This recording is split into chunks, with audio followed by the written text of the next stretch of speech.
સમાજ ગર્જના ન્યૂઝ। અમદાવાદના સારંગપુર વિસ્તારમાં ગેરકાયદેસર બાંધકામ મુદ્દે વિવાદ ઉગ્ર બન્યો છે।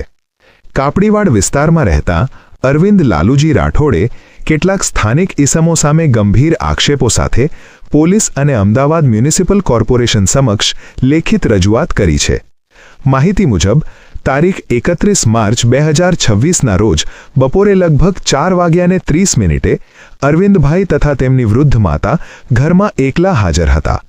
તે દરમિયાન લીલાબેન, કરણ, રાકેશ અને જ્યોત્સના સહિત કેટલાક ઇસમો તેમના ઘરની બહાર આવેલી કોમન જગ્યામાં ગેરકાયદેસર બાંધકામ કરી રહ્યા હતા। જ્યારે અરવિંદભાઈએ આ બાંધકામનો વિરોધ કર્યો ત્યારે આરોપી ઇસમોએ તેમને તથા તેમની વૃદ્ધ માતાને મારવાની કોશિશ કરી હોવાનો આક્ષેપ છે। સાથે જ તેમને તાત્કાલિક ઘર બહાર નીકળી જવાની ધમકી પણ આપવામાં આવી હોવાનું ફરિયાદમાં જણાવાયું છે। ફરિયાદીએ પોલીસને જણાવ્યું છે કે ઉપરોક્ત ઇસમોથી તેમને તથા તેમની માતાને જાનનું જોખમ છે, તેથી તાત્કાલિક પોલીસ રક્ષણ તેમજ સંબંધિત ઇસમો સામે કાનૂની કાર્યવાહી કરવાની માંગ કરવામાં આવી છે।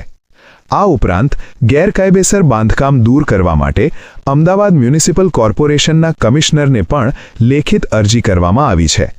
ફરિયાદમાં વધુમાં એવો પણ આક્ષેપ છે કે આરોપી ઇસમોમાંથી એક વ્યક્તિ ખાડિયા પોલીસ સ્ટેશન વિસ્તારમાં હિસ્ટ્રી શીટર તરીકે ઓળખાય છે અને ગેરકાયદેસર દારૂના ધંધા સાથે સંકળાયેલ હોવાનો આક્ષેપ છે। આ સમગ્ર ઘટનાને પગલે વિસ્તારમાં ચિંતા અને અસંતોષનો માહોલ છે।